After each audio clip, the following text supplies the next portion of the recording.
मोदी जी 4 जून से लगातार मन में मंथन चल रहा था कि आखिर आप 240 पर कैसे अटक गए। फिर कई बातें विचार करने योग्य निकली। 1 वर्ष 2014 में देश में चुनाव आया तो आपने कहा, मैं प्रधानमंत्री नहीं हूं, मैं तो प्रधान सेवक हूं। देशवासियों ने जबरदस्त स्वागत किया। बदले में आपने देश हित में कई महत्वपूर्ण कार्य किए। मजा आ गया। मजा आ गया। 2 समय बदला और 2019 में आपने कहा कि मैं तो देश का चौकीदार हूं। आपने चौकीदार की अर्जी दी। देश की जनता ने पहले से भी ज्यादा भर भर के आशीर्वाद दिया। और इस दूसरे टर्म में आपने पहले की अपेक्षा देश हित में और कई अभूतपूर्व काम किए। साथ ही संसार में यश और नाम खूब बढ़ा। हमें बहुत खुशी हो रही थी। मजा आ रहा था। 3 फिर भी बहुत तकलीफ थी। जिस जिहादी कौम का भरोसा पृथ्वीराज चौहान भी नहीं जीत पाए, उनका भरोसा आप जीतने में लगे रहे। 10 सालों में आप मध्यम वर्ग को भूल गए। 4 अमीरों को मांगने की जरूरत नहीं होती। गरीबों को राशन मकान दे रहे हो, फिर मध्यम वर्ग को क्या मिला, कभी सोचा नहीं सोचा? अल्पसंख्यकों को मिलाने के लिए आपके अनूठे प्रयोगों से कोर वोटर नाराज होते रहे। ये आपने ही कहा था ना कि मुसलमानों के एक हाथ में कुरान और दूसरे हाथ में कंप्यूटर होना चाहिए। ठीक, बिल्कुल ठीक। फिर हिंदुओं के हाथ में क्या होना चाहिए? कभी बताया नहीं आपने। खैर, बदले में मुसलमानों ने आपके हाथ में घंटा पकड़ा दिया। पूरे 60 सालों में जितना लाभ उनको कांग्रेस ने नहीं दिया, उससे कई गुना ज्यादा आपने इनको 10 सालों में मकान, शिक्षा, स्वास्थ्य, गैस, बिजली, पानी, सड़क, रेल सब कुछ दिया। 5 आपके फैसले से आपके लोग दुखी हुए, फिर भी आपके साथ दुखी भाव से खड़े रहे। लेकिन जब चुनाव का वक्त आया तो आपने सरकार बचाने या चुनाव जीतने का नारा ही नहीं दिया, जबकि साइकोलॉजिकल नैरेटिव अब की बार 400 पार का कर दिया। 6 आपके वोटर बाहर ही नहीं निकले, क्योंकि सब यही सोचते रहे, अरे 400 पार तो हो ही जाएगा, एक मेरे वोट से क्या होगा। 7 आपने कांग्रेस, राहुल गांधी और विरोधियों को सड़क पर उतार दिया। आपसे दूसरी बड़ी गलती यही हो गई। 8 बंगाल में आपके कार्यकर्ता मरते रहे, प्रताड़ित होते रहे, रोते रहे, कलपते रहे, मगर पूर्ण बहुमत की सरकार होते हुए भी आपने कुछ नहीं किया। अजी, कार्यकर्ता तो छोड़ दिए, सीबीआई, ईडी को भी पीटते रहे, आपने कुछ नहीं किया। ममता को हटाया क्यों नहीं? बर्खास्त करना चाहिए था। 9 आज उस राहुल का कद इतना बड़ा हो गया कि उसने अपने मामूली से कार्यकर्ता से आपकी अमेठी वाली प्रत्याशी, जिसने कभी स्वयं राहुल को हराया था, को भारी अंतर से पटकवा दिया। खैर, जूता महंगा हो अथवा सस्ता, उसे सर पर नहीं रखते, किंतु आपकी समझ में नहीं आया। 10 आप नहीं माने, बीजेपी वॉशिंग पाउडर से धो धोकर दूसरी पार्टी के भ्रष्टाचारियों को पनाह देते रहे, क्योंकि आपको विश्व की सबसे बड़ी पार्टी बनना था। 11 जो आपके पुराने कार्यकर्ता थे वो मुंह ताकते रहे, आप गैरों को टिकट देते रहे। ये आपके वही कार्यकर्ता थे जो 2014 और 2019 के चुनाव में जान और धन लुटाते रहे। अभी भी वक्त है, पैंतरे बदलिए और खुद को संभालिए। 12 बीजेपी फैजाबाद से हार गई। जानते हैं क्यों हारे? आपने राम भक्तों पर गोलियां चलवाने वाले को पद्म श्री आदि से सुशोभित किया ना? तो फिर वहां की पब्लिक ने रामद्रोही को जितवा दिया, तो क्या गलत किया? इससे बड़ा और प्रमाण क्या चाहिए कि देशद्रोहियों को सिर्फ आपका फ्री माल चाहिए, लेकिन वे आपको वोट नहीं देंगे।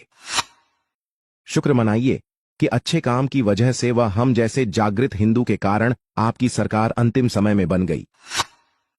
अपने इस टर्म में राजनीति से ऊपर उठकर विकास और हिंदुत्व का ऐसा मापदंड तय कीजिए कि विश्व के मानचित्र पर विकसित, समृद्ध और सशक्त भारत की मजबूत और सुदृढ़ स्थिति हो। आखिर में आपने पार्टी और देश को 2 मैन कंपनी के तरीके से 10 वर्ष चलाया है। इस रवैये को अब थोड़ा बदल दीजिए और थोड़ा अपने कार्यकर्ताओं की बात पर ध्यान देना शुरू करिए।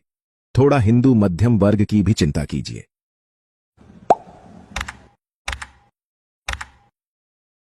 मोदी जी 4 जून से लगातार मन में मंथन चल रहा था कि आखिर आप 240 पर कैसे अटक गए।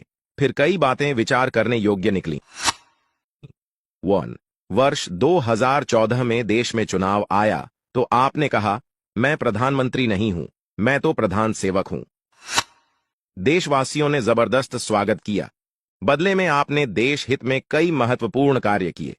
मजा आ गया, मजा आ गया। 2. समय बदला और 2019 में आपने कहा कि मैं तो देश का चौकीदार हूं। आपने चौकीदार की अर्जी दी। देश की जनता ने पहले से भी ज्यादा भर भर के आशीर्वाद दिया। और इस दूसरे टर्म में आपने पहले की अपेक्षा देश हित में और कई अभूतपूर्व काम किए। साथ ही संसार में यश और नाम खूब बढ़ा। हमें बहुत खुशी हो रही थी, मजा आ रहा था। 3. फिर भी बहुत तकलीफ थी। जिस जिहादी कौम का भरोसा पृथ्वीराज चौहान भी नहीं जीत पाए, उनका भरोसा आप जीतने में लगे रहे। 10 सालों में आप मध्यम वर्ग को भूल गए। 4. अमीरों को मांगने की जरूरत नहीं होती। गरीबों को राशन मकान दे रहे हो, फिर मध्यम वर्ग को क्या मिला, कभी सोचा नहीं सोचा? अल्पसंख्यकों को मिलाने के लिए आपके अनूठे प्रयोगों से कोर वोटर नाराज होते रहे। ये आपने ही कहा था ना कि मुसलमानों के एक हाथ में कुरान और दूसरे हाथ में कंप्यूटर होना चाहिए। ठीक, बिल्कुल ठीक। फिर हिंदुओं के हाथ में क्या होना चाहिए, कभी बताया नहीं आपने। खैर, बदले में मुसलमानों ने आपके हाथ में घंटा पकड़ा दिया। पूरे 60 सालों में जितना लाभ उनको कांग्रेस ने नहीं दिया, उससे कई गुना ज्यादा आपने इनको 10 सालों में मकान, शिक्षा, स्वास्थ्य, गैस, बिजली, पानी, सड़क, रेल सब कुछ दिया। 5. आपके फैसले से आपके लोग दुखी हुए, फिर भी आपके साथ दुखी भाव से खड़े रहे। लेकिन जब चुनाव का वक्त आया तो आपने सरकार बचाने या चुनाव जीतने का नारा ही नहीं दिया, जबकि साइकोलॉजिकल नैरेटिव अब की बार 400 पार का कर दिया। 6. आपके वोटर बाहर ही नहीं निकले, क्योंकि सब यही सोचते रहे, अरे 400 पार तो हो ही जाएगा, एक मेरे वोट से क्या होगा। 7. आपने कांग्रेस, राहुल गांधी और विरोधियों को सड़क पर उतार दिया। आपसे दूसरी बड़ी गलती यही हो गई। 8. बंगाल में आपके कार्यकर्ता मरते रहे, प्रताड़ित होते रहे, रोते रहे, कलपते रहे, मगर पूर्ण बहुमत की सरकार होते हुए भी आपने कुछ नहीं किया। अजी, कार्यकर्ता तो छोड़ दिए, सीबीआई, ईडी को भी पीटते रहे, आपने कुछ नहीं किया। ममता को हटाया क्यों नहीं, बर्खास्त करना चाहिए था। 9. आज उस राहुल का कद इतना बड़ा हो गया कि उसने अपने मामूली से कार्यकर्ता से आपकी अमेठी वाली प्रत्याशी, जिसने कभी स्वयं राहुल को हराया था, को भारी अंतर से पटकवा दिया। खैर, जूता महंगा हो अथवा सस्ता, उसे सर पर नहीं रखते, किंतु आपकी समझ में नहीं आया। 10. आप नहीं माने, बीजेपी वॉशिंग पाउडर से धो धोकर दूसरी पार्टी के भ्रष्टाचारियों को पनाह देते रहे, क्योंकि आपको विश्व की सबसे बड़ी पार्टी बनना था। 11. जो आपके पुराने कार्यकर्ता थे वो मुंह ताकते रहे, आप गैरों को टिकट देते रहे। ये आपके वही कार्यकर्ता थे जो 2014 और 2019 के चुनाव में जान और धन लुटाते रहे। अभी भी वक्त है, पैंतरे बदलिए और खुद को संभालिए। 12. बीजेपी फैजाबाद से हार गई। जानते हैं क्यों हारे? आपने राम भक्तों पर गोलियां चलवाने वाले को पद्म श्री आदि से सुशोभित किया ना? तो फिर वहां की पब्लिक ने रामद्रोही को जितवा दिया, तो क्या गलत किया? इससे बड़ा और प्रमाण क्या चाहिए कि देशद्रोहियों को सिर्फ आपका फ्री माल चाहिए, लेकिन वे आपको वोट नहीं देंगे। शुक्र मनाइए कि अच्छे काम की वजह से वह हम जैसे जागृत हिंदू के कारण आपकी सरकार अंतिम समय में बन गई। अपने इस टर्म में राजनीति से ऊपर उठकर विकास और हिंदुत्व का ऐसा मापदंड तय कीजिए कि विश्व के मानचित्र पर विकसित, समृद्ध और सशक्त भारत की मजबूत और सुदृढ़ स्थिति हो। आखिर में आपने पार्टी और देश को 2 मैन कंपनी के तरीके से 10 वर्ष चलाया है।